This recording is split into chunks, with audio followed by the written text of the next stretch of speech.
Hello guys, this is going to be a very fun and special video. It's kind of a little of an account update plus a little bit of a strategy of what I am doing into Season T1 since a lot of guys are wondering.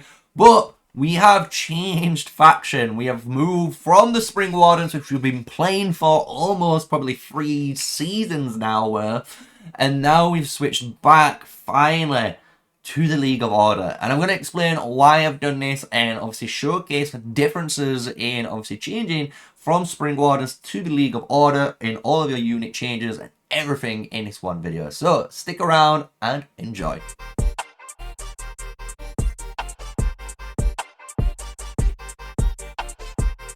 Hello guys, yes, smash like, comment and subscribe for more daily videos of me, MrSneakyy, the one and only official Call of Dragons content creator, and we're here again, and we've changed faction. We did this, honestly, a few days ago on the live stream. You can obviously check that video out, because we did quite a lot in one stream. We changed factions, we run all the Festive Ball Machine, we did Eva in the Trial of Beasts, we did so much stuff. I'm not going to lie, we did a lot, right? It was a really fun, jam-packed stream.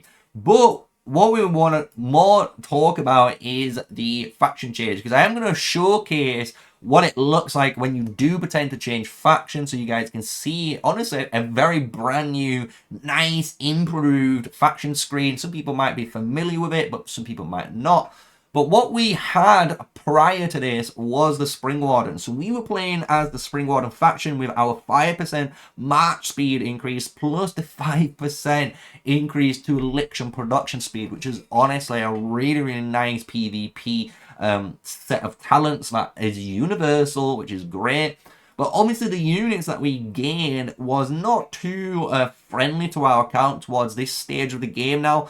We really did enjoy Elk Riders. I love Elk Riders as a unit. I think it's a very unique play style that you get. But then obviously you get the Flying Forest Eagles, which is going to replace the Knights for you. And that's kind of like your unique specialty, that you got Flying Calves. And then we have obviously our Archers, Infantry, and our Longleaf, right? And when we compare this to our League of Order, what we can actually notice is we're gaining the main attraction, as you can imagine, the Celestial units. And we've seen, to be honest, for our last season, these units are honestly in the top easily 3 units right now to be using. Why? Because they're really, really good at destroying, the turrets in the current meta, as well as honestly being a really, really good poke murder ball. When you get a good like 20-30 celestial units together, they can inflict some really nasty damage if you got some really good coordination on those guys. So it is a really enjoyable experience. So that is one reason why we personally have switched over. But the cool thing is, like I said, when you go to change faction, you press the button, you need to ensure, obviously, all of this is out. So let's quickly just snap a little finger, and then hopefully we can change faction. And here we are, the actual change faction screen. So it's really cool, I'm not going to lie, because you get to see everything that's going to be changing in your unit counts, which is the thing that's mainly changing by changing faction.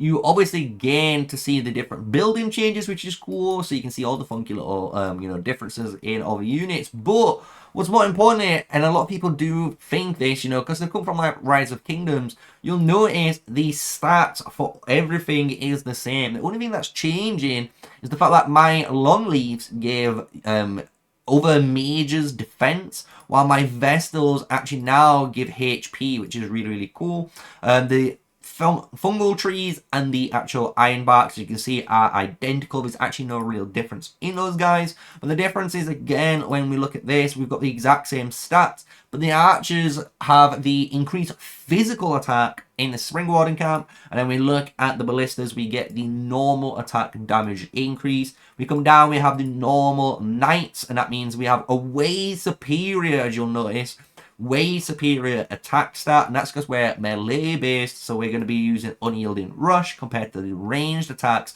And when you compare the flying units now, you'll notice like the Celestials are going to be losing out, obviously, in stats compared to the Forest Eagles. But you got to think, you have very far range, which makes you very, very powerful in the right scenarios, right? So that's kind of the cool unit, change faction screen. And when you change faction, you have a nice little reset. boom, you'll look like this, right? So we're in the game, and what we need to do straight away is to make sure, as you can imagine, train your troops, because that is one requirement. As we noticed, we needed to make sure none was on. So boom, bing, bang, we're going on.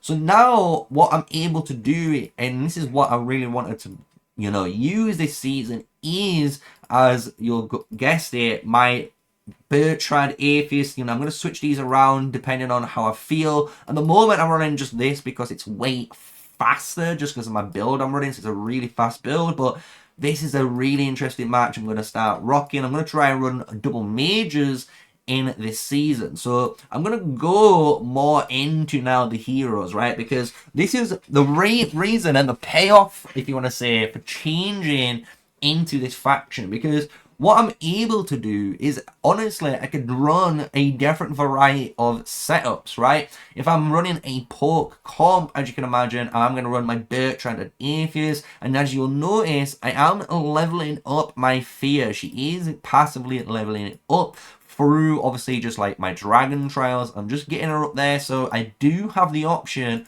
of using this hero with my Bertrand or my Atheist in the future. So that's like my go-to Celestial pairing.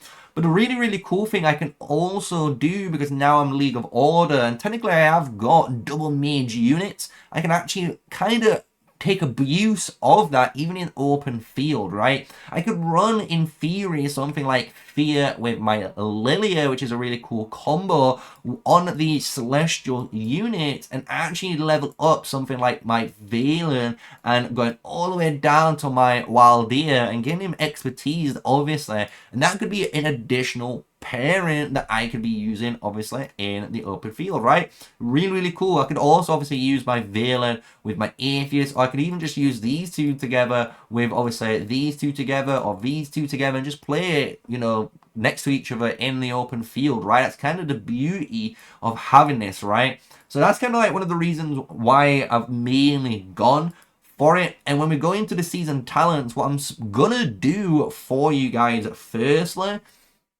is I am going to try this out. I'm going to just see before, I reset my talents, how much this affects you. I'm going to go down for the Forceful Leadership. I'm then going to test out my marches before and after with this. And then I'm going to do the same thing for Heart as 1. And I'm actually going to do the same thing again for Arcade and Torrent. I'm going to check all of these out. And then at the end of this, testing, what I'm going to do is switch over to like Gale Step, because that's the one thing I actually would want even on my mages.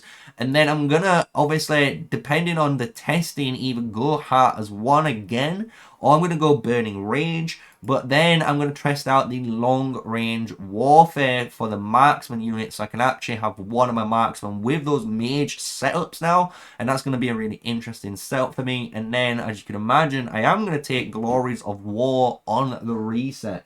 So I just want to make sure you guys understand just all of this set up ready for the talent section. And then let's just go into the final part of the video.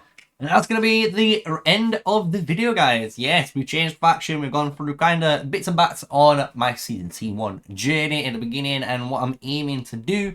And obviously, I'm going to be streaming all of this live action and all the fighting and stuff that I can throughout the season. If you want to check it out, you know what to do. Hit the like, subscribe button and hit the notification bell so you know when we go live.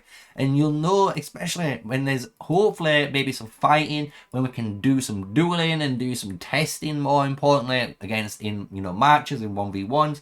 We'll be able to do all of that. So, look forward to it. It's going to be a pleasure. It's been a fun one. We've changed faction. We're now part of the League of Order gang. I know some other YouTubers and content creators like Guns might be really, really happy for me to join his crew here with the Celestial Boys.